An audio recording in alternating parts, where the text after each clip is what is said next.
bahwa Indonesia, khususnya fundamental ekonomi Indonesia itu masih tergolong aman. Nah, kalau kita melihat dengan negara-negara lain, khususnya di Inggris ya, bahkan di salah satu media dikatakan Inggris telah mengalami resesi ya. Banyak di antara warganya, khususnya perempuan itu rela menjadi seorang pelacur untuk mendapatkan mendapatkan ini uang demi membelanjakan kebutuhan hidup. Bahkan anak-anak di Inggris di sana rela memakan karet demi mengganjal perutnya. Dan juga di media juga dikatakan bahwa negara-negara Eropa ini kini sedang mengalami menuju ke resesi ekonomi. Ini ditandai dengan adanya perang antara Ukraina dan Rusia yang masih memanas, sehingga yang kita ketahui bahwa di negara-negara Eropa mereka akan mengalami musim dingin, dan tentu kebutuhan energi khususnya penduduk Eropa itu kan sangat tinggi, karena ketika musim dingin datang pasti mereka membutuhkan energi untuk sebagai pemanas ruangan. Nah, di kesempatan kali ini insya Allah kita akan membahas terkait bagaimana sebenarnya resesi global ini. Dan alhamdulillah kita telah mengundang narasumber yang pertama, yakni Dr. Rizal Taufikur Rahman sebagai Kepala Makroekonomi dan Keuangan Indef, dan Pak Dr. Rian sebagai pengamat politik Islam. Sebelumnya kami telah menghubungi Pak Dr. Rizal Taufikur Rahman karena berhubung beliau sedang ada kendala, mungkin beliau akan bergabung setelah pemaparan dari Pak Dr. Rian. Untuk sesi pertama, mungkin kita akan beralih ke narasumber pertama, yakni Pak Dr. Rian. Sebelumnya kami menyapa. Assalamualaikum warahmatullahi wabarakatuh, Pak Dr. Rian.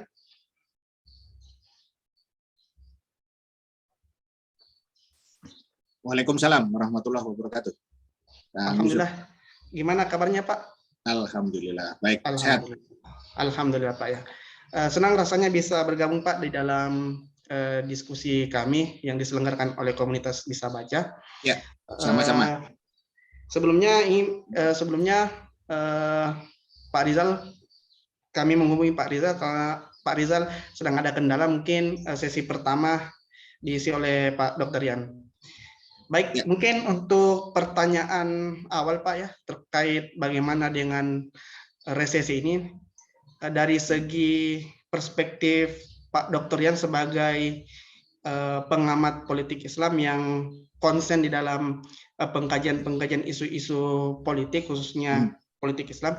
Nah, bagaimana Pak Dr. Rian melihat ancaman resesi global ini, dan apakah dengan adanya resesi global ini memiliki pengaruh terhadap isu tentang kejatuhan kapitalisme, atau mungkin ini sebagian dari bentuk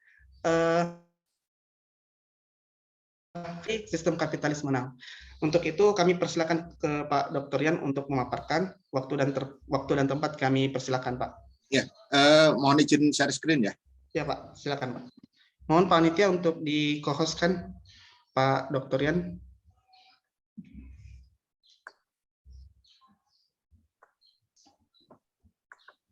Ya, sudah Pak, jadi co-host, mungkin bisa di-share screen, Pak.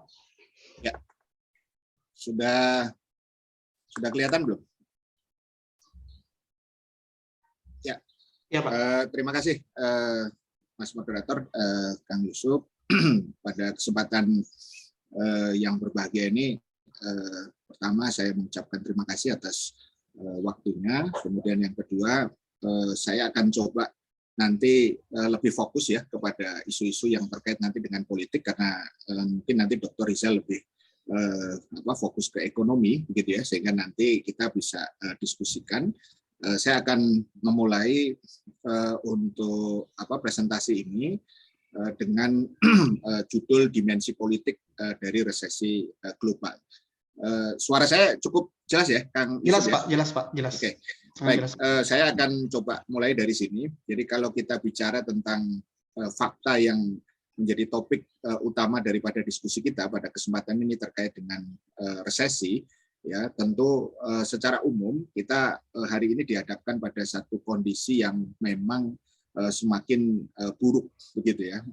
Ini secara logik kita bisa kemudian amati dari setidaknya setelah kita mengalami proses yang cukup panjang ya tentang pandemi ya COVID ya 19 yang sampai hari ini pun sebenarnya kita masih belum secara resmi begitu ya meninggalkan masa pandemi ya untuk masuk kepada endemi bahkan bebas sama sekali begitu ya sehingga sebenarnya isu resesi ini sudah cukup lama sebenarnya. Jadi kalau kita runut ke belakang, mungkin yang agak lebih pendek, mungkin sekitaran 2020, sebenarnya kita sudah dihadapkan pada satu ancaman resesi, ya dengan drive-nya, ya dengan pendorongnya atau faktor yang menyebabkannya itu adalah karena adanya pandemi, gitu ya. Dan itu terjadi secara global karena memang pandemi ini sebagaimana esensinya itu adalah sebuah wabah yang sifatnya global, ya. Nanti kita akan lihat secara lebih fokus ya ke Indonesia. Sehingga dari sini kalau secara definisi ya tentu pengertian resesi itu sendiri para ekonom sudah menyebutkan ya itu adalah esensinya adalah perlambatan ekonomi. Jadi ada ekonomi pada saat dia tumbuh ya sedemikian cepat begitu ya sampai kemudian nanti puncaknya dan kemudian nanti akhirnya pada titik tertentu dengan berbagai faktor akan mengalami perlambatan ekonomi gitu ya. Ini yang kemudian nanti akan disejajarkan ya dengan apa yang kemudian kita sebut sebagai inflasi gitu ya di mana kemudian harga-harga itu kemudian semakin naik begitu. Nah, seperti yang tadi saya sudah sampaikan pada tahun 2020 itu ya dunia sudah dihadapkan pada resesi ekonomi sebenarnya. Jadi per kuartal 2 ya tahun 2020 ya itu perekonomian di sejumlah negara itu sebenarnya sudah mengalami apa yang disebut dengan resesi coronavirus ya pada waktu itu. Ya indikatornya pada saat itu kita lihat adanya penurunan yang signifikan ya dalam berbagai aktivitas ekonomi. Ini yang tadi kalau bahasa sederhananya ya itu adalah perlambatan ekonomi gitu ya. Di mana di situ tidak selalu berdasarkan keadaan yang pertumbuhan ekonomi ya yang negatif gitu ya. Kemudian kurva kurva daripada pertumbuhan ekonomi juga bisa naik, bisa turun, ya ada kurva dalam bentuk V, ya U atau W, ya ini nanti mungkin Mas Rizal bisa lebih mendetailkan begitu ya. Tetapi juga tidak hanya diukur ya dengan PDB, tapi juga kemudian indikator lain, pendapatan, tingkat pengangguran, ya produksi industri, ya dan penjualan retail, ya yang ada di situ. Nah kalau kita perhatikan data ini sebenarnya, ya mulai dari Amerika, Prancis, Jerman, Hong Kong, ya Spanyol, Jepang, ya Italia, ya Singapura, termasuk Korea Selatan dan juga Indonesia. Ini mungkin banyak yang bertanya kenapa Indonesia senantiasa tidak muncul gitu ya nanti gitu ya. Ya karena seolah-olah Indonesia baik-baik aja. Padahal sebenarnya juga Indonesia mengalami perlambatan, apalagi dengan coronavirus ya tahun 2020 yang ada. Bahkan ketika kita geser ke tahun 2022 ini berarti sudah lebih dari 2 tahun ya setelah pandemi ya kita juga menyaksikan bagaimana Bank Dunia itu memangkas ya perkiraan pertumbuhan ekonomi global itu ya menjadi 2,9% pada saat itu ya kemudian Amerika itu menjadi 2,5% gitu ya kemudian Tiongkok diturunkan pada level 4,3 ya Rusia itu kemudian mengalami kontraksi 11,3%, Jepang 1,7%, dan Eropa dipotong menjadi 2,5%. Artinya apa? Bahwa ekonomi ini semakin kemudian mengalami perlambatan dan tentu dampaknya besar. Gitu ya, mulai dari nanti terkait dengan masalah pengangguran atau kemudian diawali biasanya dengan PHK, dari situ kemudian nanti akan kita saksikan bagaimana daya beli yang semakin lemah ya dan kemudian tadi yang sudah disinggung ya di Inggris nanti saya tunjukkan gambarannya bahwa ya Inggris saja itu mengalami kondisi yang sangat-sangat menurut saya mengerikan ya di mana untuk makan saja itu orang harus menjual diri begitu. Ini artinya bahwa ini sangat serius sebenarnya dampaknya begitu ya secara langsung maupun juga kemudian tidak secara langsung. Kemudian yang sebelah kanan itu saya juga sampaikan ada 10 negara yang jatuh ya ke jurang resesi ya, disumberkan dari Forbes ya, tanggal 15 ya, bulan 7 kemarin begitu ya, 2020. Ini kita bisa lihat ini sudah lama sebenarnya prediksinya, tapi itulah yang kemudian tadi terjadi dari konfirmasi bahwa resesi ini sebenarnya tidak isu baru sebenarnya ya. Ini menjadi semakin dalam karena kemudian isu ini terus kemudian memang menghantui begitu ya. Makanya kemudian dari sisi ini kita bisa melihat di kawasan Asia pun ya, bukan hanya secara global, itu ada 4 negara Asia misalnya terancam bangkrut gitu ya, di mana di situ di antaranya gitu ya, ada Laos, ada Bangladesh, ada Maladewa, ya, ada Pakistan. Kita sebelumnya sudah mendengar ada Sri Lanka ya. Saya pernah membahas tentang masalah Sri Lanka ini, justru mengalami kondisi yang sangat berat sampai kemudian akhirnya terjadi krisis politik. Karena biasanya krisis politik ini diawali dengan krisis ekonomi, dan krisis ekonomi ini biasanya kemudian diawali dari keadaan-keadaan tertentu ya, resesi ini. Begitu ya. Nah, ini yang nanti kita akan lihat dampak politiknya. Saya lihat contoh secara lebih lebih real itu, misalnya kita kemarin tanggal 21 Oktober itu Perdana Menteri Inggris yang baru ya, yang baru menjabat 45 hari itu resign gitu ya, mundur gitu ya. Apa penyebabnya ya? Di dalam konferensi persnya ya, di kantornya dia mengatakan ya bahwa dia tidak mampu untuk membalik ya situasi perekonomian, karena saat itu Inggris menghadapi krisis biaya hidup dengan inflasi pada bulan September kemarin ya itu 10,1% ya dari year of year-nya ya. Jadi dari tahun 2020 satu kemarin ke 2022 hari ini, dan itu rekor ya dalam 40 tahun. Jadi kita melihat ya di kita mungkin tidak ada ya yang seperti ini gitu ya. Mungkin nggak kebayang kalau ada pemimpin bisa mundur hanya gara-gara resesi begitu ya. Tapi di Inggris kemudian terjadi gitu ya. Sehingga dari sini kita bisa melihat bahwa kondisi ini tidak main-main ya, khususnya Inggris. Nanti kita lihat apa yang kemudian menjadi detail ya dari persoalan itu. Kemudian tadi ini yang saya tadi sebut krisis di Inggris ini mengerikan, anak tadi makan karet betul begitu ya. Kemudian mahasiswa menjadi PSK begitu ya. Keadaan kehidupan juga semakin suram, apalagi ini sudah masuk musim dingin ya, di mana kemudian kita tahu energi itu dipasok ya dari Rusia begitu ya, sehingga ketergantungan di Rusia ini terkait dengan energi ini juga sangat kemudian berdampak ya di dalam krisis yang kemudian terjadi di Inggris. Maka kalau kita lihat secara keseluruhan untuk kasus Indonesia misalnya begitu ya, Presiden sendiri sudah mengatakan ya ada 60 negara ya menurut IMF itu akan ambruk gitu ya, dan bahkan 40 negara itu sudah pasti merosot begitu ya. Nah, dampaknya ke Indonesia apa? Ya, satu, ketidakpastian ya, terutama di sektor pangan dan energi ya, sehingga akan berdampak pada kondisi ekonomi dalam negeri. Kemudian ada kenaikan harga ya sejumlah komoditas pangan. Kemudian juga ada beban pendapatan ya dan belanja negara di sektor energi kemudian melonjak ya dibandingkan prediksi yang ada. Jadi intinya Presiden sudah menarasikan itu sebenarnya.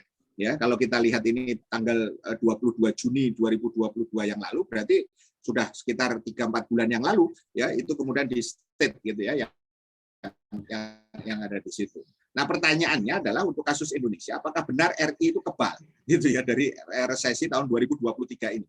Ya, ini menarik ya, kata siapa? Nah, ini kita lihat yang disampaikan justru oleh Menteri Keuangan Bu Sri Mulyani berulang kali bahwa kondisi global ini tidak sedang baik-baik aja, gitu ya. Jadi sebaliknya nanti berbeda itu statementnya dengan Pak Luhut ya. Pak Luhut itu mengatakan Indonesia fine aja, gitu ya. Yang ada di sini. Jadi yang benar yang mana kita juga tidak tahu, gitu ya. Gitu. Tapi secara logik saya kira kita bisa merasakan itu karena masyarakat tentu saja mereka yang terdampak ya secara langsung begitu ya. Nah, Indonesia merasa lega itu jangan-jangan karena IMF itu memperkirakan ekonomi masih tumbuh ya bahkan sampai 5,3% gitu ya tahun ini 2022 dan 5% di 2023, padahal rata-rata tahun 2022 itu di-cut oleh Bank Dunia tadi itu. Nah, banyak orang yang mengatakan kenapa Indonesia ini kok kelihatannya fine-fine aja ya jawaban yang banyak disampaikan oleh para ekonom yaitu terkait dengan karena kita masih kemudian tertolong dengan apa yang kemudian menjadi hasil atau keuntungan ya dari perdagangan komoditas utama seperti misalnya batu bara, ya minyak kelapa sawit gitu ya, timah, nikel, gas alam gitu ya. Nah, khususnya batu bara ya, kemudian dan minyak kelapa sawit. Tapi ya jangan lupa ternyata kemudian ke sini ini kondisinya sudah memberikan sinyal yang berbahaya gitu. Misalnya contoh di situ harga batu bara yang kemarin itu sudah bahkan mencapai puncak tertingginya 458 ya, awalnya itu ratanya 60 ya, 60 per ton ya, 60 US dollar per ton, itu sampai 458 begitu ya, per ton awal September yang lalu. Sekarang bulan Oktober pertengahan. Nah, per hari ini ya ini sudah turun 15% ke 391 gitu ya. Kemudian berdasarkan prediksi dari Fitch Solution, batu bara juga diperkirakan turun mulai tahun depan. Dari rata estimasi tahun ini tadi 320 ya US dollar per ton menjadi anjlok 280 pada 2023 dan 250 pada 2024. Tapi segitunya masih lumayan itu 250 karena awalnya tadi kan 60-an, sekitar 60 sampai 70 US dolar ya per per tonnya itu. Nah, kemudian yang kedua juga harga minyak sawit tadi ya bahkan lebih buram gitu ya, dalam prediksi ya yang ada tren penurunannya semakin tajam ya. Jadi kalau ratanya per tonnya itu adalah sekitar 7.000 ringgit ya Malaysia, karena salah satu pasar dunia itu ada di Malaysia begitu ya, per April 2022 sekarang kira-kira tinggal 4.000-an ya, 4.123 per ton begitu ya. Kemudian juga diperkirakan akan turun menjadi 3.000 ya sampai ini ya, jadi sampai akhir 2023 ya. Yang saya kira di situ ada sedikit salah data di situ. Nah, dari sini maka kemudian harga timah juga sama, tembaga juga sama. Artinya apa? Bahwa kalau ini kemudian kita cermati, maka sesungguhnya Indonesia itu tidak dalam keadaan fine-fine saja. Begitu ya. Jadi justru malah keadaannya berbahaya. Kenapa? Satu, karena kemudian yang harus kita persoalkan adalah siapa yang menikmati daripada kenaikan harga-harga tersebut. Begitu kan? Apakah rakyat secara keseluruhan? Karena rakyat baru saja dibombardir dengan kenaikan harga BBM. Ya, yang sangat-sangat zolim tadi itu, dan kemudian pemerintah juga masih bersikukuh untuk kemudian meneruskan proyek-proyek yang besar seperti misalnya IKN begitu ya. Nah, ini yang saya kira dalam konteks energi itu menjadi sinyal yang berbahaya. Kemudian yang kedua juga saya kira kita dihadapkan pada satu kondisi yang ironi ya. Ini tadi yang saya sebut ketika dalam keadaan itu sudah mulai menurun ya, politik BBM dan IKN ini justru semakin dimunculkan gitu ya. Tetapi pada satu sisi di sektor pertanian gitu ya. Ini mungkin silakan nanti bisa dicek ya. Mungkin pernyataan daripada Menteri Pertanian justru malah membuat kita menjadi miris gitu ya. Jadi kalau tidak bisa beli beras ya makan aja sagu gitu.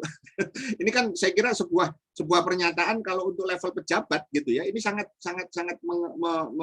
mengenaskan begitu ya, karena mereka dibayar oleh uang rakyat, tapi ketika dalam keadaan seperti sekarang yang ada dalam keadaan susah, justru untuk persoalan yang pokok yaitu tentang pertanian dalam konteks politik pangan begitu menyampaikan pernyataan yang seperti ini. Sementara kita tahu bahwa kondisi pupuk juga mahal begitu ya, kemudian lahan itu juga mengalami penyempitan dan seterusnya begitu.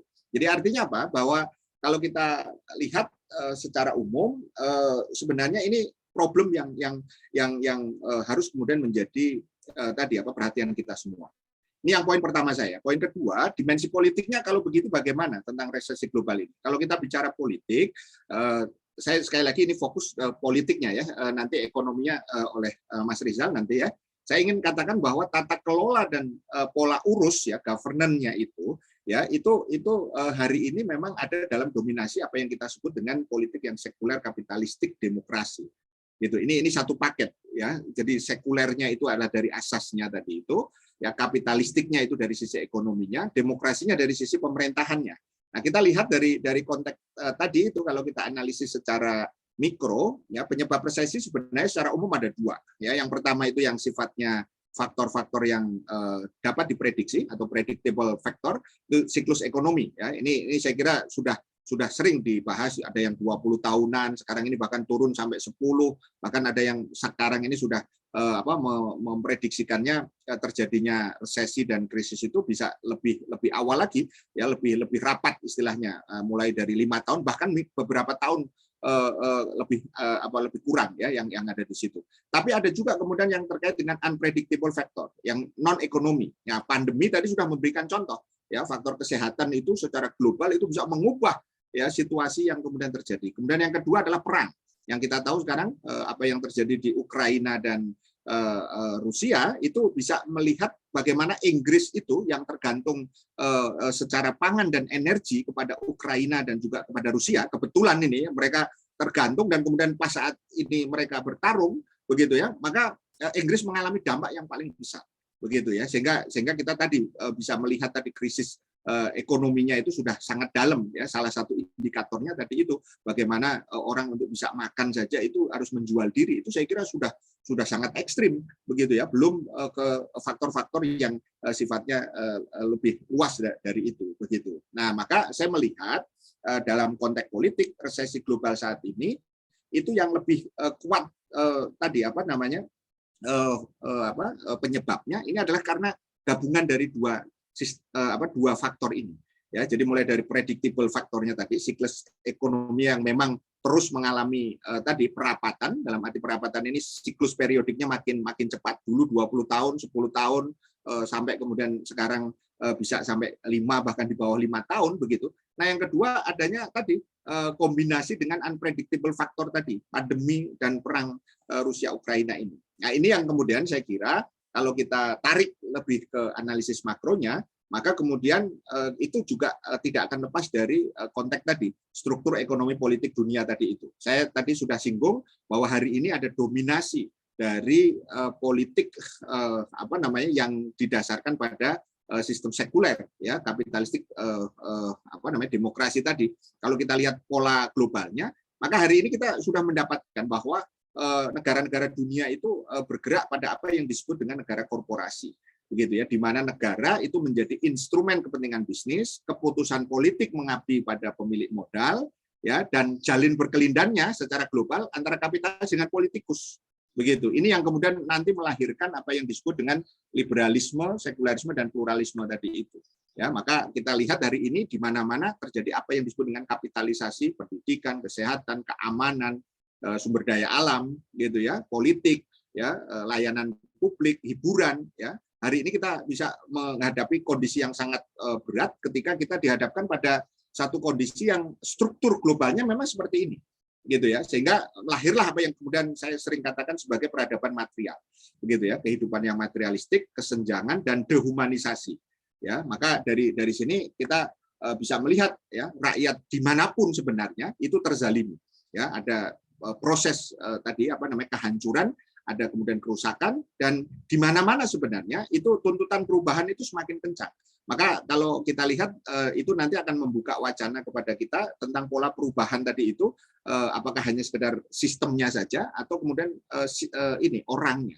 Nah, ini kita nanti bisa diskusikan di situ, sehingga dari situ kita akan bisa melihat kalau ini dikaitkan secara politik nanti dengan keberadaan sistem kapitalisme itu sendiri, maka di sini saya kira narasi yang harus dibangun adalah bagaimana kemudian kita membuka wacana ini agar jangan sampai seolah-olah kondisi ini dianggap baik-baik saja, begitu ya. Nah, pola domestiknya bagaimana? Kalau kita lihat hari ini untuk konteks Indonesia, maka pola negara korporasi tadi itu sebenarnya juga kemudian sekarang makin dalam, ya, terjadi di negeri ini, apalagi kalau nanti dikaitkan dengan konsep negara polisi, gitu ya, police state, ya, atau yang kemudian nanti kita sebut sebagai matstat itu, ya, kasus Sambo, gitu ya, yang kemudian sekarang ini ada, kemudian kasus Kanjuruhan, sampai kemudian kasusnya Irjen Teddy Minahasa, itu menunjukkan kepada kita bahwa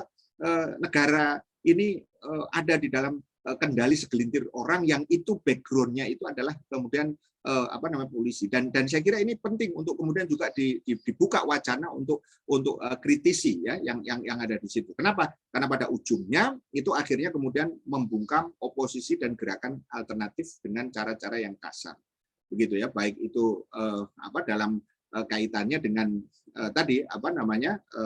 partai ya, ormas ya, LSM maupun juga gerakan-gerakan yang lainnya itu ya. Jadi dari sini kita bisa melihat bagaimana kalau begitu, kalau kita bicara tentang prospek perubahan, tentu kita harus memahami betul bahwa perubahan itu manakala daya dukung sistem ya dan organisasi itu lebih kecil daripada tekanan. Nah, kita melihat dari ini tekanan di luar ini masih cukup kecil ya. Banyak mungkin kemarin kasus BBM kita bisa lihat sebagai kasus yang terakhir misalnya, mahasiswa mungkin tidak terlalu signifikan, buruh juga belum terlalu signifikan. Artinya masih membutuhkan satu proses tekanan yang lebih begitu ya. Karena apa? Karena meskipun sistem yang ada di internal organisasi itu sendiri, dalam konteks ini adalah rezim, itu kemudian sudah sebenarnya keadaannya tadi rentan begitu ya, tetapi masih belum cukup kuat ya tekanan luar tadi itu ya. Nah, ini yang saya kira dalam konteks ini kita bisa melihat tiga hal ini akan bisa jalin berkelindan ya, antara kemudian ketidakpuasan publik ya, kemudian ketidakpuasan internal ya, ada konflik kepentingan di antara mereka. Misalnya kemarin ketika ada Nasdem melakukan pencalonan Anies misalnya, itu sudah terjadi kontraksi lagi begitu kan di internal mereka sendiri. Tetapi yang menjadi pertanyaan dasarnya itu adalah apakah gejolak ini di tahun-tahun politik nanti tahun 2023 itu akan sekedar ya perebutan yang sifatnya personal atau lebih dari itu. Itu saya kira di situ. Jadi kalau nanti kita bertanya di mana sejauh ini peluang dalam konteks ini adalah rakyat untuk membuat sisi perubahan khususnya Muslim, ya maka penting untuk dimunculkan begitu ya pertanyaan tadi itu, apakah umat ini sudah pada titik yang memiliki kesadaran yang cukup atau sebaliknya ya sistem ini terlepas daripada kerentanannya begitu ya, baik dalam konteks sekulerisme, demokrasi, kapitalismenya tadi itu bisa mendapatkan tantangan alternatif atau tidak. Gitu. Itu saya kira poinnya di sini. Maka poin saya yang terakhir, di mana peluang perubahan politik, saya kira kalau dalam fokus jangka pendek tentu saja kita ingatkan kembali tentang masalah politik pangan tadi itu ya, dan pertanian, karena ini nanti tentu tidak akan lepas dari bagaimana survivalnya rakyat ini ya, di mana-mana masyarakat hari ini mengalami kondisi yang sangat berat. Apalagi dengan adanya katakanlah kezaliman kebijakan dalam konteks yang kedua, yaitu politik energi tadi itu gitu ya. Kita tahu dua-duanya ya, baik politik pangan maupun politik energi itu hari ini di dalam Indonesia dengan pola domestik yang tadi itu hanya dikuasai segelintir orang. Artinya apa? Kalau mereka mendapatkan keuntungan, ya keuntungan itu masuk kepada mereka gitu ya. Contoh tadi misalnya batu bara, kalau kemudian kita lihat dari aspek keuntungannya, yang mendapatkan tadi banjir uang itu sebenarnya adalah segelintir orang, bukan rakyat itu sendiri sebagai pemilik batu bara mestinya dalam konteks nanti kalau kita bicara dalam konteks sistem ekonomi Islam. Nah, dalam konteks inilah saya kira kalau kita bicara tentang politik dan perubahannya, maka tentu sebagai Muslim sistem ekonomi Islam itu adalah menjadi alternatif, gitu ya. Secara sekilas kita bisa lihat bahwa sistem ekonomi Islam itu ditumpukan pada tiga hal: satu kepemilikan, dua kemanfaatan, ya atau pemanfaatan kepemilikan tadi. Yang ketiga itu adalah adanya distribusi. Ada konsep milkiyah, ada kemudian konsep tasarrufil milkiyah, kemudian ada tauzi' sarwah bainan nas. Nah, dalam konteks poin yang pertama tadi, kepemilikan, hari ini kita dihadapkan pada tadi satu kondisi yang benar-benar sangat berat, buruk saya ingin mengatakan. Misalnya tadi, kalau energi kita katakan dari sisi jangka pendek, maka kita bisa melihat kepemilikannya justru kemudian dikuasai segelintir orang. Dan ini juga polanya sama secara global. Bagaimana kemudian di Amerika pun segelintir oligark itu kemudian mereka beroperasi untuk bisa kemudian menguasai sumber-sumber yang dimiliki oleh masyarakat sebenarnya yang ada di situ. Nah, oleh karena itu untuk penerapan sistem ekonomi tentu harus ada perubahan politik, dan akan terjadi ya perubahan politik manakala kemudian adanya perubahan ya kesadaran politik dari rakyat itu sendiri. Nah, saya kira disinilah kita akan bisa mendiskusikan kalau kita menginginkan adanya sebuah katakanlah tatanan baru ya, tata kelola politik yang lebih adil, yang lebih fair, yang kemudian lebih mensejahterakan, maka sesungguhnya kata kuncinya adalah di perubahan kesadaran politik rakyat itu sendiri. Saya kira Mas Yusuf dan juga teman-teman sekalian, mungkin dari saya sebagai pengantar itu mungkin nanti kita bisa sambung di dalam diskusi. Terima kasih. Assalamualaikum warahmatullahi wabarakatuh. Waalaikumsalam warahmatullahi wabarakatuh. Terima kasih Pak Dr. Yan atas pemaparan yang luar biasa terkait bagaimana melihat dari konteks politik global soal ancaman resesi ini. Nah, mungkin ada sedikit pertanyaan ini Pak terkait resesi ya. Kalau kita melihat dari sejarah resesi global kan ini bukan hal yang pertama terjadi.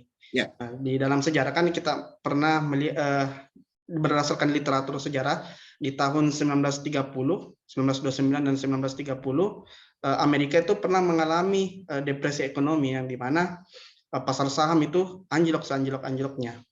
Dan setelah depresi itu Amerika kembali bangkit dan kemudian mengalami lagi di resesi 1971, 1970-71 dan sampai juga di tahun 2008 yang ketika akibat terjadinya kredit perumahan yang di Amerika itu yang masyarakat Amerika yang banyak melakukan peminjaman uang untuk kredit perumahan. Nah, dengan sejarah tersebut Pak, kita bisa lihat bahwa adanya recovery dari sistem kapitalisme yang dianut oleh Amerika ini. Nah, apakah dengan resesi yang akan terjadi yang diprediksikan oleh ekonom ini, apakah ketika nanti terjadinya itu juga akan mengalami seperti sebelum-sebelumnya Pak, yaitu adanya recovery kembali sehingga kapitalisme ini bisa menguasai lagi perekonomian dunia. Mungkin seperti itu Pak. Ya, terima kasih. Yang pertama saya kira tergantung daripada kita. Ya, kita dalam konteks kita sebagai masyarakat ya. Artinya bahwa kalau kemudian tadi sudah dinyatakan bahwa periodisasi gitu ya, kira-kira daripada siklus itu memang tadi sudah bisa digambarkan karena tadi itu kan masuk faktor yang predictable sebenarnya yang ada di situ. Maka ketika recovery itu apakah itu dianggap sebagai sesuatu yang cukup atau tidak? Gitu. Itu poinnya saya kira di situ. Kalau dianggap cukup dalam pengertian ini sudah pulih lagi nih, kita kembali lagi business as usual gitu ya. Jadi perilaku ekonomi berbagai kegiatan ekonomi berlangsung seperti biasa, maka kemudian itu tidak akan membuat kita bebas daripada krisis itu sendiri, begitu ya. Karena tadi seperti yang saya sampaikan, analisis yang paling baru justru sekarang itu ada perapatan. Jadi makin cepatnya gitu ya suasana krisis tadi itu yang karena kemudian tadi kondisi-kondisi yang justru pada faktor yang unpredictable. Gitu. Jadi kalau yang predictable sebenarnya itu sudah pasti. Kalau kapitalisme tetap kemudian dipertahankan, maka gejala-gejala krisis yang tadi sudah disampaikan itu pasti akan terulang dan terulang. Itu yang kemudian dikatakan dia bersifat siklis, ya, karena kemudian tadi berulang, ya, dan predictable, dan prediksinya itu semakin rapat, begitu hari ini itu semakin rapat karena ada faktor yang kedua, yaitu tadi unpredictable tadi, keberadaan perang Ukraina Rusia itu tidak banyak yang menduga, ya gitu ya. Kemudian yang kedua pandemi ya, COVID-19 tahun 2020 itu juga tidak terprediksikan sebenarnya kalau kita lihat dari sisi ini. Sehingga kalau kita lihat dari faktor politik ya, kalau menurut saya pilihannya ada di kita sekarang. Gitu ya. Apakah kemudian kita mau atau merasa cukup ya kalau nanti misalnya itu pulih gitu ya, keadaannya agak lebih longgar begitu kira-kira, tapi nanti balik lagi begitu. Gitu. Itu tadi yang saya katakan akan tergantung daripada narasi yang ditawarkan oleh masyarakat. Oleh karena itu menurut saya yang paling penting itu sekarang ini sebenarnya krisis ini sudah terjadi. Bahkan kalau kita kaitkan tadi dengan penyebabnya yang sifatnya tadi unpredictable tadi itu yaitu pandemi, maka sebenarnya hari ini kita belum keluar daripada krisis ekonomi maupun juga resesi yang hari ini terus semakin dalam. Karena persoalannya kan ini sampai hari ini belum bisa diprediksi sampai kapan ini akan berhenti, begitu ya. Nah, oleh karena itu saya mengatakan isu resesi 2023 itu sebenarnya bukan persoalan yang baru tadi itu, karena ini hanya lebih pada konteks dampak, begitu ya. Dampaknya itu seberapa luas, artinya semakin negara yang bangkrut itu semakin banyak atau luas, ya, gitu ya. Yang kedua, semakin dalam. Berapa dalam dampak itu. Misalnya tadi ya, kalau kita bicara tentang kesulitan, sejauh mana kemudian kesulitan kita ini akan bisa segera keluar dari krisis ini. Saya kira itu Mas Yusuf. Jadi tergantung kita sekarang. Maksud saya the choice is yours. Gitu ya. Jadi kalau kita hanya ingin mengulang-ulang terus ya pasti akan terjadi lagi. Itu kalau manakala kita tetap ada dalam pilihan yang pertama, mempertahankan penerapan sistem ekonomi kapitalistik tadi itu. Tapi kalau kita ingin ya bebas dari krisis, gitu ya, maka pilihannya juga ada di kita. Apakah kita kemudian akan memilih untuk berpaling kepada Islam, karena sekarang dalam banyak kesempatan saya sering katakan pilihannya hanya satu, ya, tidak ke kanan, yaitu ke kapitalisme yang sudah kemudian kelihatan begitu banyak kebobrokannya, dan juga tidak ke kiri, ke sosialisme komunis yang sudah terbukti bangkrut, begitu ya. Sehingga dari sini maka sebagai seorang Muslim secara rasional kita mestinya kemudian the only one-nya itu hanya satu, yaitu Islam. Nah, disitulah kemudian saya kira pentingnya tadi membangun kesadaran publik tadi itu agar jangan sampai nanti kita menganggap krisis ini ya sudah business as usual lah, gitu ya. Kalau tidak krisis namanya tidak ekonomi, gitu. Nah, itu saya kira penting untuk kemudian terus digelorakan, begitu saya kira. Itu mungkin Mas Yusuf. Ya Pak, terima kasih. Menarik Pak apa yang disampaikan, bahwa seperti yang disampaikan tadi, resesi ekonomi ini tidak dapat bisa diprediksi ya. Nah, menarik juga apa yang ditulis oleh Pak Khatib Basri di Kompas ya. Beliau mengatakan bahwa ekonom yang bisa memprediksi kapan terjadinya resesi, maka ekonomi itu memiliki selera humor yang tinggi. Nah, artinya resesi ini memang tidak, menurut para ekonomi itu tidak dapat diprediksi ya. Mungkin bisa saja sebelum 2023 ini terjadi Pak ya. Nah, kemudian kalau kita melihat Pak di tataran masyarakat, khususnya di akar rumput, itu kan kita masih bisa melihat bahwa di pusat-pusat perbelanjaan seperti di mal-mal besar itu masih ramai pengunjung. Kemudian kita bisa melihat berbagai festival-festival besar seperti festival musik itu masih semarak, masih banyak diselenggarakan di berbagai daerah. Nah, apakah sesimpel itukah kita melihat Pak bahwa Indonesia ini masih jauh dari ancaman resesi dengan melihat konteks-konteks di tataran masyarakat seperti itu Pak yang saya sampaikan. Ya. Mohon tanggapannya Pak. Oke, yang pertama saya kira begini, kalau kita bicara dari sisi makronya tadi ya, menurut saya ini tidak lepas juga kemudian dari pernyataan-pernyataan yang dibuat oleh pemerintah itu sendiri, begitu ya, dalam pengertian bahwa pemerintah kan merasa masih pede kan untuk faksi tertentu, ya saya sebut tadi misalnya Pak Luhut gitu ya, itu masih percaya diri kan. Tapi Bu Sri kan berkali-kali mengatakan itu, begitu ya. Maksud saya ini yang saya tadi katakan, justru ini menunjukkan ketidaksolidan begitu di antara mereka sendiri. Jadi sebenarnya ini kita siap atau tidak, gitu ya. Kalau kita sebagai pengamat di luar tentu akan mengatakan bahwa itu saja, ya maksudnya fenomena itu saja, pertengkaran di antara mereka itu saja, itu sebenarnya hanya gimmick-gimmick saja. Kalau menurut saya yang menunjukkan mereka itu tidak siap, gitu. Dari dulu kan kita itu tidak serius ini bernegara itu, gitu ya. Jadi dalam konteks mengurus rakyat. Buktinya apa? Ya, lelucon tanda kutip ya, lelucon yang paling besar ya. Kalau di dalam konteks resesi, justru yang harusnya kemudian menjadi solusi itu kan subsidinya itu kemudian dikuatkan.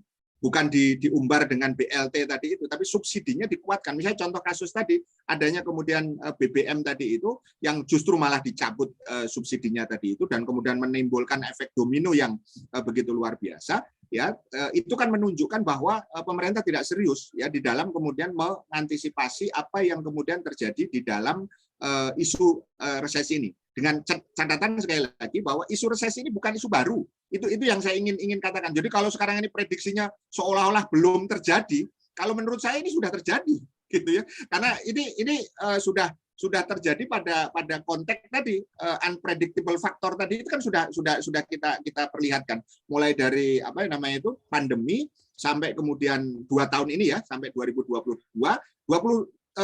2023 itu sebenarnya nanti hanya masalah dampak saja, semakin dalam, semakin luas itu saja. Tapi krisisnya itu sudah terjadi sebenarnya dalam konteks resesi ini, dan ditambah apalagi kemarin untuk konteks dalam negeri kita masih kemudian melakukan kebijakan yang zalim tadi itu ya dengan tadi apa namanya pencabutan subsidi BBM tadi itu. Itu satu saya kira yang apa namanya perlu untuk kemudian kita terus kritisi dari apa namanya kebijakan pemerintah begitu kan. Nah, kemudian yang kedua saya kira kalau lifestyle masyarakat itu sendiri kan sebenarnya mengikuti ya artinya gini, kalau tadi dikatakan misalnya tentang gaya hidup ke mall atau kemudian tadi apa namanya mungkin konser macam-macam, sebenarnya secara keseluruhan ini kan lebih banyak kepada tadi apa namanya internalisasi daripada nilai-nilai atau pengaruh daripada sikap konsumerisme yang kemudian memang itu ada di dalam tubuh masyarakat karena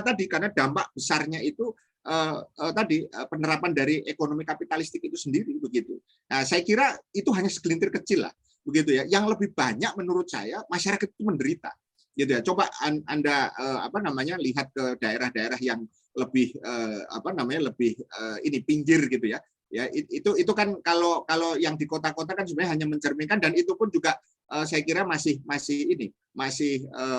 jauh lebih kecil begitu ya, di mana dampak daripada krisis itu sebenarnya sudah lebih terasa di berbagai tadi kondisi masyarakat yang tadi ekonominya lemah begitu ya. Tadi yang saya katakan dampak dari BBM itu saja sekarang ini sudah banyak orang yang kemudian tadi apa mengalami kesulitan ya di dalam masalah ekonomi sehari-hari saja, termasuk kemudian masalah pangan begitu ya, yang ini tidak pernah dipikirkan kalau menurut saya secara serius ya, mungkin sudah dipikirkan tapi tidak secara serius oleh pemerintah bagaimana mengantisipasi mereka gitu. Jadi saya kira di sini kita mesti lebih apa ya, mesti lebih detail lagi untuk melihat bahwa sebenarnya yang sekarang terjadi itu justru jauh lebih parah daripada apa yang kemudian muncul tadi. Kalau tadi itu saya melihat hanya sebagai simptom-simptom dari tadi aja konsumerisme yang memang muncul di tengah-tengah tadi. Memang ini masyarakat kan tipikalnya kapitalistik ya begitu itu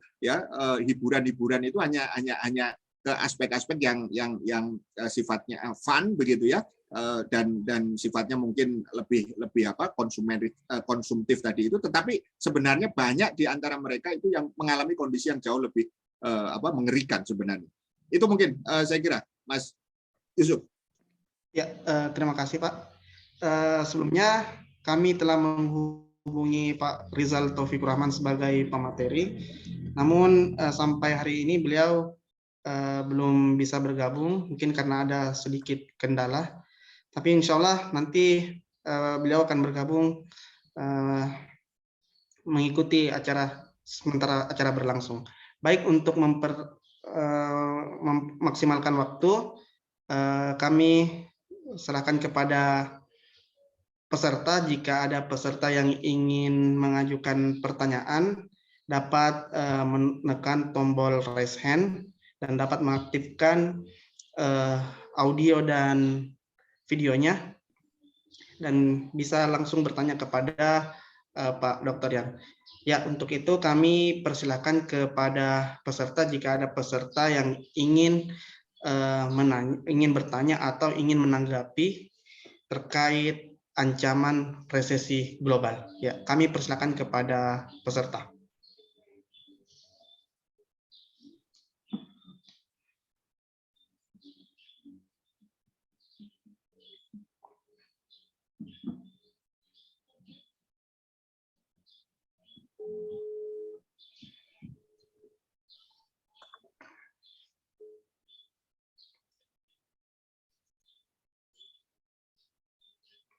Ya, sudah ada satu penanya.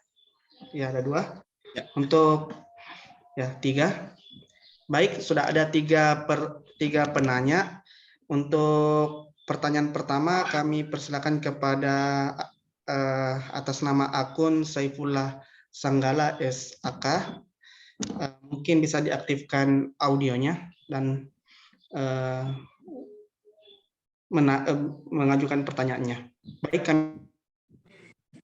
kami persilakan kepada Saudara Saifullah Sanggala. Yang hormat kami. Ya, bismillah. Assalamualaikum warahmatullahi wabarakatuh. Waalaikumsalam. Terima kasih komunitas bisa baca ya. Terima kasih buat Pak Yusuf tadi juga sudah jadi mempersilahkan. Langsung saja Pak, kalau kita berbicara tentang resesi ekonomi itu kan pasti erat kaitannya dengan sektor pendapatan domestik bruto atau GDP yang kemudian menurun 2 kuartal berturut-turut. Sebelumnya juga kita bertemu dengan pandemi ya, yang juga menjadi salah satu faktor penyumbang bisa dibilang resesi kecil-kecilan lah bagi sebagian orang. Tapi ada yang perlu digarisbawahi dalam konteks resesi ini, yakni mereka yang lower middle income. Ada 2 hal. Yang pertama lower income dan yang kedua adalah lower middle income, dan inilah mayoritas masyarakat Indonesia, yakni lower middle income. Begitu ada penurunan PDB sedikit, itu sangat berpengaruh sekali terhadap aktivitas ekonomi yang dilakukan oleh masyarakat.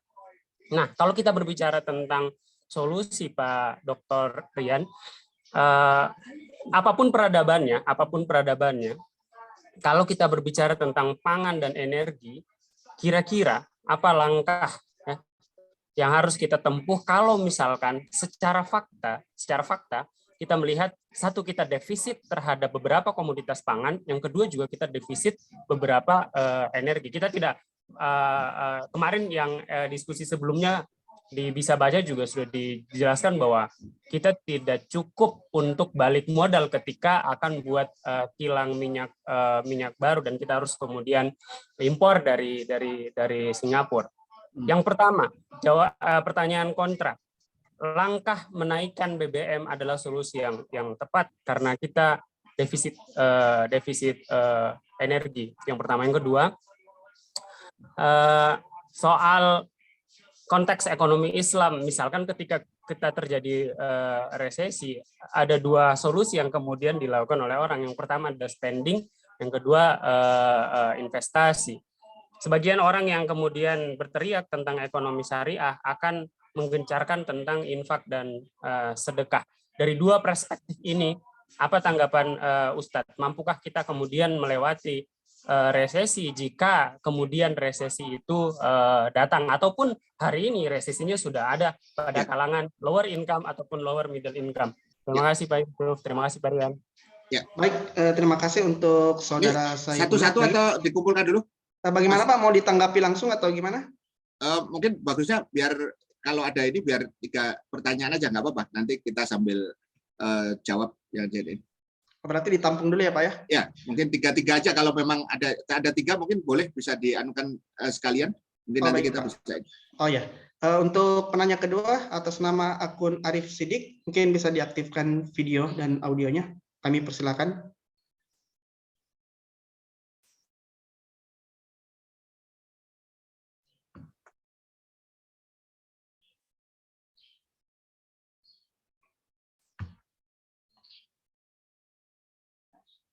Ya, untuk penanya kedua, Saudara Arif Sidik bisa diaktifkan audio dan videonya. Masih di-unmute videonya. Iya, Assalamualaikum warahmatullahi wabarakatuh. Waalaikumsalam warahmatullahi wabarakatuh. Iya, ketemu lagi sama Ustadz Rian, ini guru saya. Ya, langsung saya ke pertanyaan Ustadz. Yang pertama, ini cukup ramai di media sosial semenjak isu resesi ini berkembang. Yang pertama itu ada anggapan jika siklus resesi ekonomi itu by design. Jadi ada kelompok orang yang mendesain resesi. Nah, salah satu tujuannya itu adalah kontrol bagi si kuat kepada si lemah. Nah, pertanyaannya, apakah anggapan ini punya basis argumentasi yang kuat, Ustaz? Atau dengan kata lain bisa diamini? Kemudian yang kedua, jika berkenan, Ustadz bisa mungkin digambarkan kondisi makroekonomi Indonesia sekarang di tengah ancaman resesi. Apakah memang sesuai dengan argumentasi pemerintah kuat atau justru memang rapuh ini kondisi makroekonomi Indonesia? Kurang lebih. Mungkin itu saja, Ustadz. Terima kasih. Assalamualaikum warahmatullahi wabarakatuh. Ya, Waalaikumsalam warahmatullahi wabarakatuh. Terima kasih untuk penanya atas nama Arif Sidik. Baik, untuk penanya terakhir, kami persilakan untuk atas nama akun Bibilotik Bululoeh. Mungkin bisa diaktifkan audio dan videonya, atau mungkin panitia bisa membuka unmute dari atas nama akun Bibilotik Bululoeh. Ya, kami persilakan kepada penanya ketiga.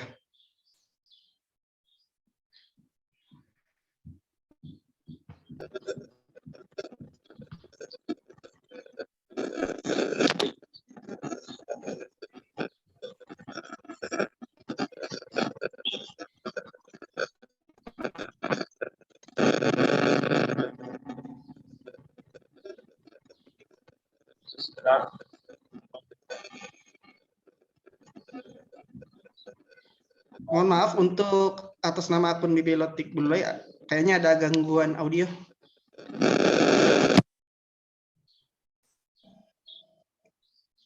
Ya, kami persilakan untuk penanya ketiga. Iya, sudah bagus ya, sudah bagus. Ya, sudah bagus, sudah bagus. Iya. Mungkin videonya Pak bisa diaktifkan? Iya, mohon maaf karena di ruang privat ini jadi. Oh, baik, silakan. Kami persilakan. Iya, sekedar mengembangkan dari penanya sebelumnya dari Kak Arif, mungkin pertanyaan mirip-mirip ya. Yang pertama terkait masalah resesi ekonomi ini, ya. Saya mau minta penjelasan dari Ustadz. Kemudian bagaimana kemudian dampak dari dari resesi ekonomi ini dalam sketsa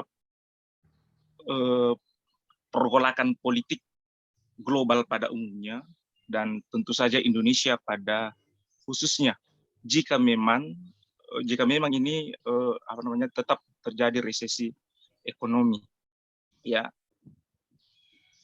Apakah kemudian ada pergolakan ini kemudian sampai kepada wacana, ya, seperti misalkan tahun 98 ada revolusi, ya kan. Wacana-wacana ini kan berkembang di pada saat resesi tahun 1998. Nah, terkait masalah, karena Ustaz juga membahas tadi terkait masalah the only one solution, terkait masalah Islam, ya kan. 98 pun waktu resesi banyaknya massa yang turun ke jalan, ya kan, memilih masing-masing punya solusinya, ya kan, masing-masing punya solusinya. Ada yang menginginkan reformasi, ada yang menginginkan revolusi, ya kan. Ini dampak terburuk dari resesi ekonomi ini terkait masalah pergolakan politik. Kemudian yang kedua adalah mungkin melanjutkan juga dari pertanyaan Karib tadi terkait masalah bukunya Francis Fukuyama itu The End of Story, bahwa masa depan ideologi dunia adalah kapitalisme. Nah, terkait masalah penanya sebelumnya, ya jangan-jangan resesi ini memang by design, ya kan, akan kapitalisme ini bermutasi sehingga sistem umumnya makin kuat. Ya, ya mungkin itu saja dari saya. Sekian, terima kasih. Ya, terima kasih untuk saudara penanya Bibi Lotik Bululoeh. Ya, ada 3 penanya dari peserta, Pak Dr. Yan. Ya. Untuk pertanyaan pertama dari saudara Saifullah, resesi global ini, dengan adanya resesi global, GDP bertemu dengan pandemi, kemudian di mana resesi ini dampak yang paling yang kena adalah lower middle income atau masyarakat yang memiliki penghasilan menengah ke bawah. Kemudian apakah dari solusi yang ditawarkan seperti misalkan menaikkan harga BBM di tengah defisit energi, kemudian juga dengan adanya investasi dari mengajak masyarakat untuk berinvestasi dengan adanya resesi ini, apakah itu menjadi solusi untuk mengatasi masalah resesi ini, Pak? Mungkin saya ya, terima kasih. Terima kasih atas pertanyaannya ya. Jadi saya kira ini tentu memperkaya dan saya juga tidak berpretensi ya. Ini kalau mungkin nanti untuk data-data yang terkait dengan ekonomi ya, memang saran saya nanti akan bisa lebih banyak diperdalam ya oleh Mas Rizal nanti. Tapi karena kebetulan beliau tidak bisa hadir, nah, mudah-mudahan nanti bisa disambung begitu ya pada kesempatan berikutnya. Yang pertama saya tanggapi dulu secara umum. Jadi yang terkait dengan dampak ya, terkait dengan lower middle class itu menurut saya hari ini benar-benar terjadi. Mas Saifullah tadi itu.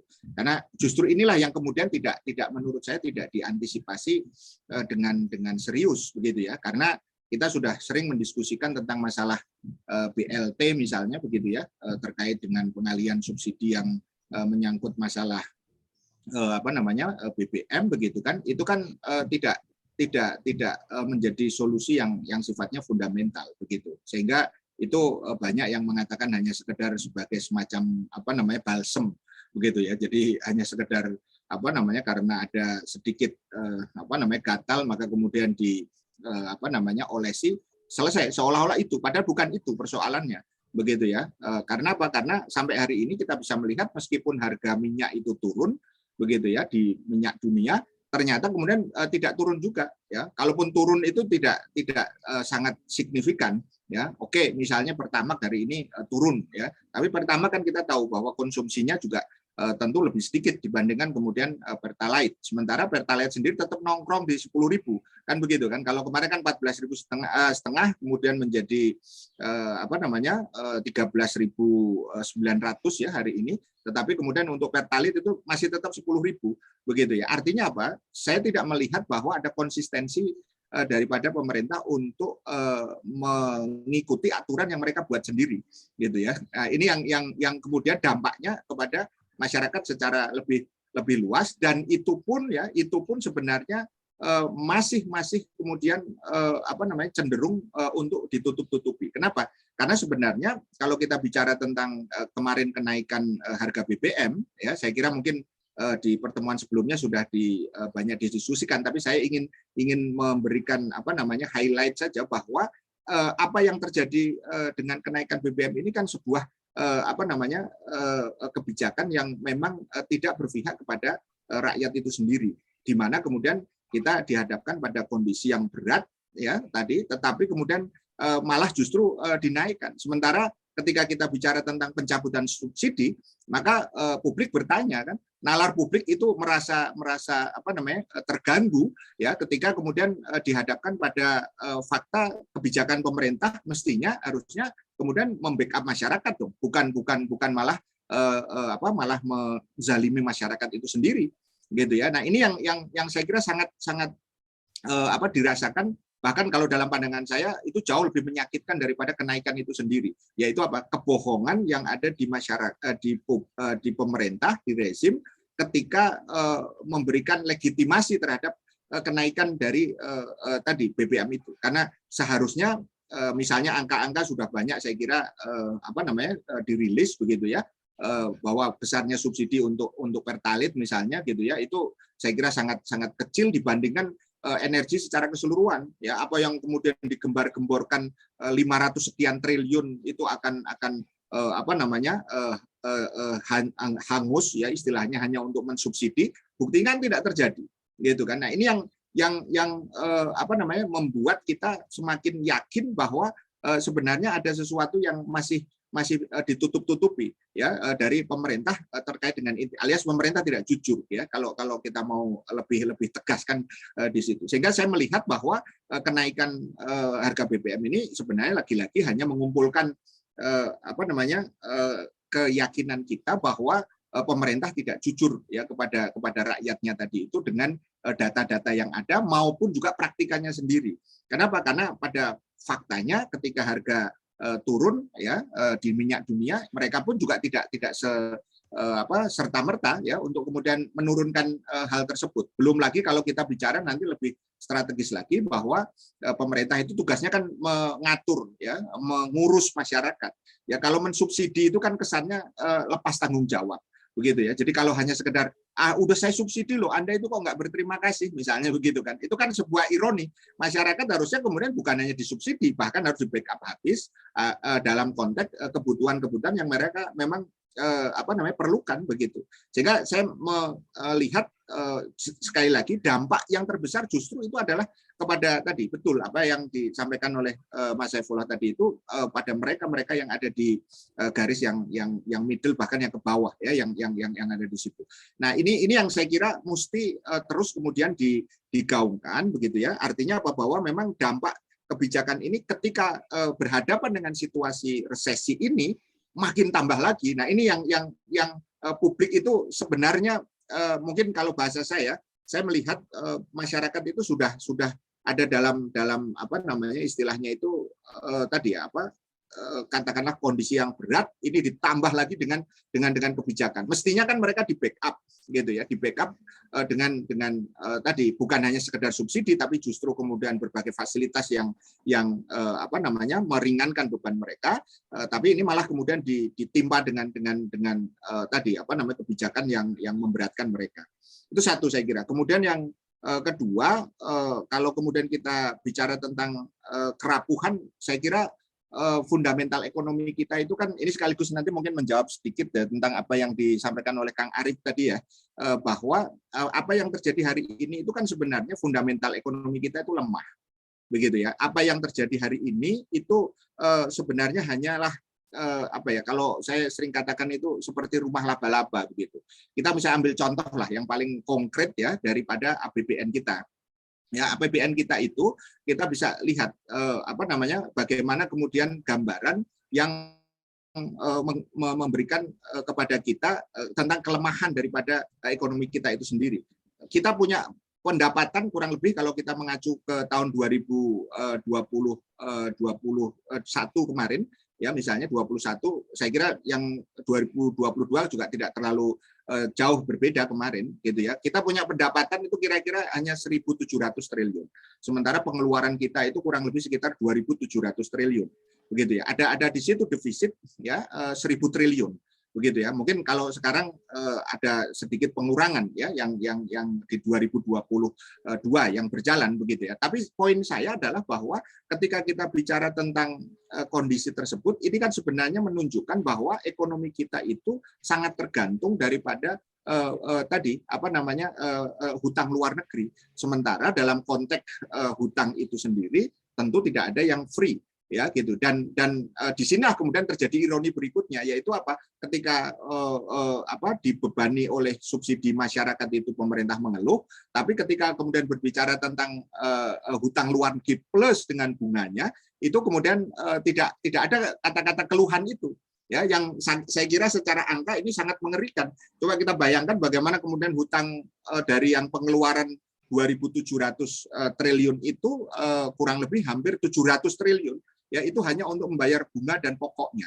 Ini kan sangat mengerikan. maksud saya dalam konteks ini, inilah sebenarnya fakta yang menunjukkan terkait nanti dengan fundamental ekonomi kita dalam konteks moneter maupun fiskal, ya, yang itu terlihat pada satu sisi kita tidak memiliki cukup kemandirian di situ.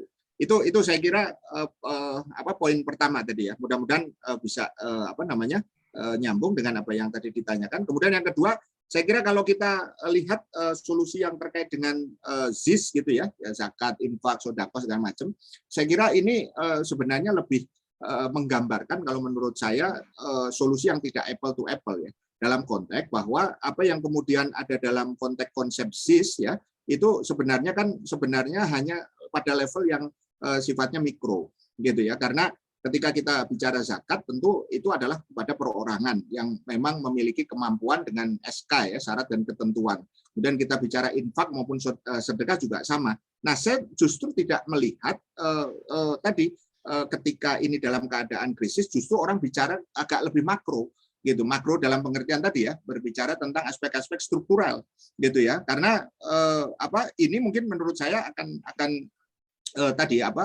terkait dengan masalah persepsi terhadap resesi ini itu cukup nggak kemudian dihadapi, yang penting individu selamat begitu, tapi bukan pada sistemnya yang memang dipertahankan, yang mengeluarkan produk atau kebijakan-kebijakan yang tetap buruk, berdampak kepada masyarakat tadi itu. Jadi saya melihat solusi itu justru malah nanti akan tadi mengkaburkan daripada fakta persoalan yang sesungguhnya, bahwa dampak daripada resesi ini sebenarnya episentrumnya itu adalah tadi di penerapan sistem yang struktural tadi, yang buruk tadi itu, ya, dalam hal ini adalah kapitalisme tadi itu. Sehingga dari sini kita bisa melihat konsep tadi atau solusi ZIS tadi itu menurut saya justru tidak menjawab secara fundamental tantangan dan akar masalah daripada persoalan resesi itu sendiri, kalau menurut saya. Nah, itu satu. Kemudian terkait juga dengan pertanyaan yang dari siapa nanti, Mas Arief, ya, yang tentang apakah ini by design, ya, kalau menurut saya perspektifnya begini. Kalau ini kemudian kita lihat dari perspektif yang mengoperasikan kapitalisme, ya ini pasti by design gitu, ya. Karena memang dia akan coba kemudian dipertahankan sedemikian rupa gitu, ya. Jadi kalau saya tidak ingin dalam perdebatan begini, apakah ini kemudian by design ataupun tidak. Karena apa? Karena kalau kita lihat dari perspektif perspektif orang-orang yang mengoperasikan itu, ya memang mereka akan mendesain itu untuk tetap dilanggengkan. Maka kalau kemudian tadi ada pertanyaan berikutnya dari siapa tadi, dari akun bibliotek tadi, ya, yang terkait dengan menguatkan apa yang disampaikan misalnya Francis Fukuyama misalnya terkait dengan The End of History, ya, itu saya kira bukunya itu salah satunya And the Last Man itu, bahwa kapitalisme itu seolah-olah satu-satunya solusi. Menurut saya kita harus kontra argumen di situ, kan, karena menurut saya faktanya kapitalisme itu tidak hanya merugikan orang-orang yang menjadi objek, ya, di negara-negara kapitalis, baik negara kapitalis yang sentrum, ya, seperti Amerika segala macam, maupun yang periferi.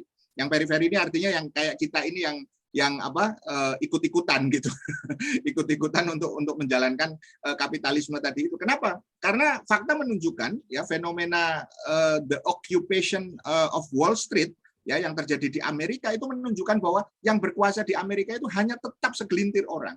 Ya, oligark itu yang kemudian kapitalis jati mereka itu, ya, yang menghisap rakyatnya sendiri gitu, ya. Nah, ini yang menurut saya kalau dalam konteks sudut pandang para pelakunya, para orang-orang yang mempertahankan, ya ini memang pasti by design, tidak bisa disangkal itu gitu. Nah, persoalannya kan menurut saya kita harus lawan dengan desain yang juga berbeda tentu saja. Maksud saya begini, bahwa ketika kita menawarkan Islam itu juga by design gitu, ya. Karena tidak mungkin itu terjadi dengan alamiah begitu, ya. Walaupun faktanya itu kemudian memang masih membutuhkan waktu begitu. Jadi saya kira di situ poinnya, Mas Arief tadi itu yang terkait dengan desain resesi itu, jadi gini, resesi itu kan dampak sebenarnya dari pengoperasian kapitalisme. Nah, kalau kemudian dikatakan resesi itu adalah tadi bagian daripada upaya mempertahankan kapitalisme, menurut saya tidak seperti itu logikanya. Justru yang kemudian logikanya yang mengoperasikan kapitalisme lah itu yang ingin agar kemudian kondisi ini tetap terus berjalan, nanti pada titik tertentu dia akan merecover. Mereka sadar kok bahwa mereka itu sebenarnya juga mengalami masalah sebenarnya.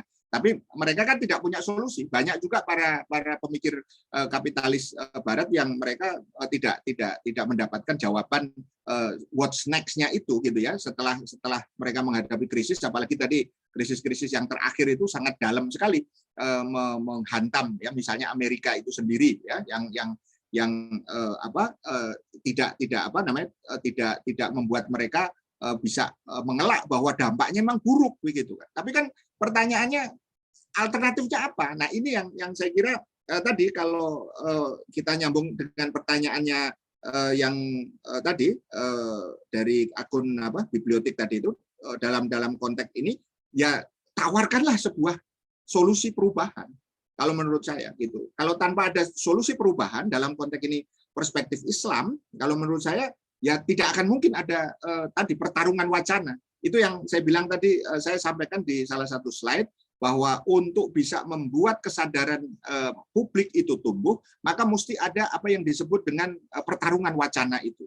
Ya, saya menyebutnya kalau dalam konteks ini the struggle of meaning gitu ya. Jadi artinya apa? Terjadi apa yang disebut dengan proses siro'ul fikr atau struggle of meaning tadi itu, pertarungan wacana tadi itu, agar apa? Agar pada titik waktu yang tepat nanti masyarakat itu akan tadi siap menghadapi perubahan yang dimaksud tadi. Jadi kalau hari ini kita ingin sistem ekonomi Islam yang itu pasti satu paket ya dengan sistem Islam itu sendiri, maka tentu kita harus mewacanakan itu sebagai bagian daripada tadi proses perubahan yang ada, dan tentu proses perubahan itu membutuhkan waktu, tinggal bagaimana kita menghela perubahan itu. Kata kunci yang kedua adalah bahwa siapapun yang ingin kemudian melakukan perubahan, dia harus tampil di depan publik sebagai kelompok yang terkuat. Itu saya kira poin besarnya di situ. Artinya apa? Dimanapun kita melakukan wacana, ketika kemudian wacana itu tumbuh dan berkembang, maka kemudian kita akan memiliki satu peluang untuk mengubah rule of game. Ya, jadi kalau kita belajar dari kasus disrupsi yang sekarang terjadi di berbagai tatanan begitu ya hari ini, maka tidak ada yang tidak mungkin. Semua bisa berpeluang menjadi game changer gitu ya. Nah, game changer inilah yang saya kira harusnya itu kemudian dimainkan oleh aktivis-aktivis Muslim, agar jangan sampai nanti pengalaman tahun 97-98 itu terulang lagi. Apa yang saya maksud? Justru bukan terjadi apa yang dimaksud dengan perubahan, tapi sekarang ini kita menuju ke kegelapan lagi. Kalau kita harus mengatakan, Anda bisa lihat kan bagaimana hari-hari ini polisi itu malah tumbuh menjadi kekuatan yang mengerikan begitu ya. Kemudian korupsi di mana-mana, berbagai kebebasan berbicara juga kemudian dibungkam dan seterusnya. Ini menurut saya jauh lebih buruk daripada yang justru terjadi pada sebelum 97, ketika sebelum krisis itu. Ya, jadi saya kira siapa yang bisa kemudian riding the crisis gitu ya hari ini, ya mudah-mudahan itulah yang akan kemudian nanti membuka jalan bagi adanya perubahan yang lebih fundamental. Saya kira itu tadi Mas Yusuf, untuk semuanya mudah-mudahan tercover semua. Kalau tidak, saya mohon maaf, mungkin tidak semuanya bisa didetailkan. Saya kira itu. Untuk referensi, saya sarankan ya untuk teman-teman yang ingin mengkaji tadi tentang fundamental ekonomi itu, menurut saya bisa dibaca bukunya. Nanti mungkin saya chat ya. Yang saya kira ada satu yang menarik yang itu bisa lebih detail dan berbasiskan pada data yang lebih padat, yang lebih solid. Itu yang dibuat oleh seorang ekonom ya, Pak Awalil Rizki. Itu saya kira bagus tentang fundamental, nanti bisa di googling sendiri. Tapi kalau tidak nanti bisa kita share yang ada disebut. Itu untuk menunjukkan bahwa hari ini disebut atau tidak ekonomi kita memang rapuh sebenarnya. Itu, terima kasih. Ya. Terima kasih atas jawaban dari Pak Dr. Yan. Sangat menarik apa yang disampaikan dari Pak Dr. Yan. Kemudian mungkin ini Pak bisa juga slide materinya di-share ke peserta. Ya, siap. Nanti insya Allah saya akan share. Ya, terima kasih Pak. Mungkin kepada penanya mungkin ada tanggapan atas jawaban dari Pak Dr. Yan, atau mungkin dari peserta lain ada pertanyaan atau ingin bertanya, kami membuka sesi kedua. Baik, untuk peserta, untuk sesi kedua, kami persilakan kepada peserta jika ada yang ingin bertanya, mungkin bisa menekan tombol raise hand dan mengaktifkan audio dan videonya. Kami persilakan kepada peserta.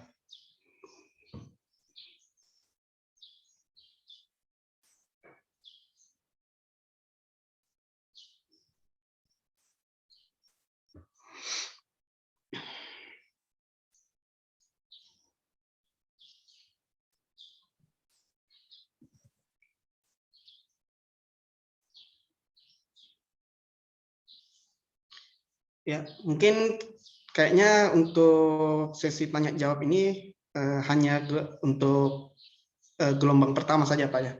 Oke. Kayaknya semua pertanyaan tadi sudah menjawab pertanyaan-pertanyaan dari para peserta, atau sudah mengcover semua pertanyaan-pertanyaan yang tidak sempat ditanyakan oleh peserta. Baik, sebelum kami menutup diskusi pada sore hari ini, mungkin dari Pak Dr. Yan ada closing statement terkait ancaman resesi global ini dan kaitannya kita sebagai seorang Muslim bagaimana seharusnya kita menyikapinya, Pak. Kami persilakan kepada Dr. Yan. Ya, pertama saya ingin menegaskan ulang bahwa fakta resesi ini sebenarnya itu adalah sebuah konsekuensi logis ya daripada penerapan sistem kapitalisme yang memang berbasiskan ya kepada kondisi yang rapuh ya dalam konteks ini. Nah, oleh karena itu ini memang fenomena harus tetap kemudian kita perhatikan ya, karena memang ini bagian dari realitas yang ada, dan oleh karena itu tentu menjadi kewajiban bagi kita untuk mewaspadainya, gitu ya. Karena apa? Karena faktanya resesi ini khususnya ya itu sudah sebenarnya sedang dan akan terjadi. Gitu ya, saya tadi katakan kalau faktor yang kemudian mendorongnya itu adalah karena faktor yang unpredictable, maka terjadinya resesi ini sampai hari ini itu belum selesai, yaitu terkait dengan pandemi dan juga secara global perang Ukraina dan Rusia yang ada saat ini. Nah, sehingga dari sini maka yang harus kemudian kita antisipasi itu saja adalah bagaimana dampak ya yang kemudian terjadi khususnya dalam level yang sifatnya kebijakan gitu ya, karena kalau di dalam konteks yang sifatnya individual itu sudah pasti harus kemudian diantisipasi, dan saya kira yang paling pokok itu adalah memastikan bahwa di antara saudara-saudara kita, di antara anggota-anggota masyarakat itu tidak ada yang kemudian mengalami kondisi-kondisi yang istilahnya itu membahayakan mereka, begitu, seperti apa yang tadi sudah saya singgung terkait dengan kasus di Inggris. Jadi pastikan bahwa di negeri ini khususnya tidak ada rakyat siapapun mereka, ya Muslim, non Muslim maupun juga kemudian di wilayah manapun, ya termasuk tentu secara global di kondisi hari ini itu juga sama, ya tidak boleh kemudian orang itu mati ya sia-sia karena kemudian resiko atau kemudian konsekuensi yang dampakkan oleh resesi ini, begitu. Itu saya kira poin pentingnya, dan akar masalah daripada resesi ini sendiri sebenarnya secara fundamental itu adalah ketika kemudian penerapan ya sistem ekonomi kapitalistik ya yang kemudian di backup dengan rezim demokrasi global yang jelas ini kemudian harus kemudian dikritisi.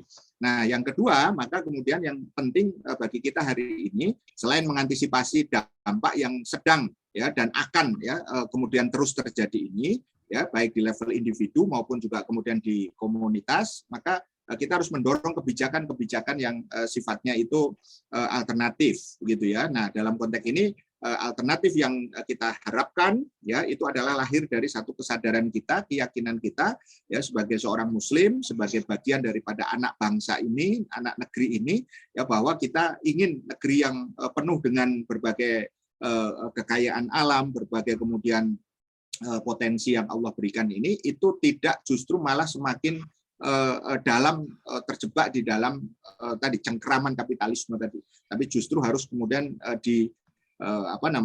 atur dengan aturan-aturan yang berkeadilan ya dan memberikan kemakmuran. Apa itu tentu saja secara i'tiqadi keyakinan kita itu adalah aturan-aturan Islam ya, dengan sistem ekonominya yang kemudian itu tentu saja di backup dengan sistem pemerintahan yang didasarkan kepada Islam. Saya kira di sini poin yang ingin saya sampaikan dalam kesempatan ini, sehingga dalam suasana krisis ini ya, suasana resesi ini ya, kita mesti terus speak out, mesti kemudian tetap bicara tentang bagaimana Islam mengatur berbagai tadi aspek kehidupan khususnya ekonomi, sehingga mudah-mudahan dari situ kesadaran publik, kesadaran masyarakat itu nanti akan menjadi titik yang akan mengubah ya situasi krisis tadi ini secara fundamental, bukan hanya sekedar seperti balsem yang sesaat, tetapi justru kemudian ini adalah sebagai obat yang yang fundamental, yaitu obat yang benar-benar akan memberikan kesehatan yang hakiki ya. Jadi bukan kelihatan sehat ya, tapi sebenarnya dia buruk ya, kelihatannya kemudian dia tidak ada apa-apa, tapi sebenarnya dia apa-apa begitu. Saya kira itu, dan terakhir saya ingin menyitir dari sinilah kemudian tentu saja partisipasi kita semua sebagai bagian daripada masyarakat ya untuk menolong ya agama Allah Subhanahu wa taala. Di dalam ayat Allah tegaskan ya ayyuhalladzina amanu in tansurullaha yansurkum wa yusabbit aqdamakum. Ya, wahai orang-orang yang beriman ya, tolonglah agama Allah ya, sehingga kemudian Allah akan kemudian menolong kalian ya, dan akan mengokohkan kedudukan kalian. Saya yakin kalau kita semua ya dengan seluruh potensi yang dimiliki itu menolong agama Allah ya, dengan Islam ini, menegakkan Islam ini ya, khususnya dalam konteks ekonomi maupun pemerintahannya, maka kemudian tidak ada yang tidak bisa kita lalui dengan krisis sebesar apapun, seserius apapun. Karena apa? Karena kita sudah potong sumber atau akar masalahnya itu tadi dari yang pusatnya itu sendiri, yaitu kapitalisme tadi itu. Insya Allah. Saya kira itu yang bisa saya sampaikan. Mohon maaf kalau ada hal yang tidak berkenan. Mudah-mudahan pertemuan ini senantiasa menjadi keberkahan untuk kita semua. Terima kasih. Assalamualaikum warahmatullahi wabarakatuh. Waalaikumsalam warahmatullahi wabarakatuh. Masya Allah, luar biasa dari pemaparan pemateri dari Pak Dr. Rian terkait ancaman resesi global, kemudian bagaimana politik Islam memandang resesi global, dan sebagai Muslim bagaimana kita harus menghadapi atau menyikapi terkait isu ancaman resesi global ini. Alhamdulillah kita telah sampai di sesi akhir, yaitu penutup. Kami ucapkan terima kasih kepada peserta yang telah menyempatkan hadir, mungkin di tengah kesibukan teman-teman yang sedang weekend. Alhamdulillah masih bisa menyempatkan hadir untuk kita bisa saling bersilaturahmi dan saling berdiskusi terkait persoalan-persoalan umat yang sedang aktual. Dan terlebih lagi ucapan terima kasih kami kepada narasumber Pak Dr. Rian atas kesempatannya yang telah bersedia menjadi narasumber. Semoga kehadiran kita, baik peserta maupun narasumber, dalam acara diskusi publik ini senantiasa mendapat barokah dari Allah Subhanahu wa taala, dan juga semoga senantiasa mengokohkan kita sebagai seorang muslim, terlebih lagi sebagai seorang muslim memiliki kewajiban untuk senantiasa mendakwakan agama Islam, mendakwakan ajaran Allah. Komunitas Bisa Baca senantiasa memfasilitasi teman-teman untuk bisa berdiskusi terkait persoalan-persoalan umat Insya Allah kegiatan diskusi publik ini akan kami selenggarakan sebulan sekali. Untuk info selanjutnya mungkin teman-teman bisa mengunjungi Facebook kami dan Instagram, yaitu di Bisa Baca Official. Kemudian juga nanti rekaman diskusi ini akan kami upload ke YouTube kami, dan kami akan bagikan kepada peserta yang hadir pada diskusi hari ini. Mari kita tutup dengan doa kafaratul majelis. Subhanakallahu wa bihamdik, asyhadu an la ilaha illa anta astaghfiruka wa atubu ilaik. Sebelum kami tutup, mungkin kepada para peserta dimohon untuk mengaktifkan videonya, karena kami akan melakukan sesi foto bersama untuk kepentingan publish di sosial media kami. Kami harap kepada para peserta yang memungkinkan untuk mengaktifkan video, kami harap bisa mengaktifkan. Bagi peserta yang belum bisa, tidak apa-apa. Ya. Mungkin untuk teman panitia bisa memfoto atau men-screenshot.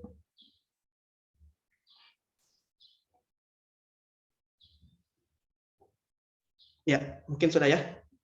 Sudah. Ya. Terima kasih Pak Dr. Yan atas waktunya. Semoga senantiasa mendapat semuanya barokah dari Allah Subhanahu wa taala, Pak. Amin. Ya, kami tutup diskusi pada sore hari ini. Wabillahi taufik wal hidayah. Wassalamualaikum warahmatullahi wabarakatuh. Waalaikumsalam warahmatullahi wabarakatuh. Mohon izin semuanya.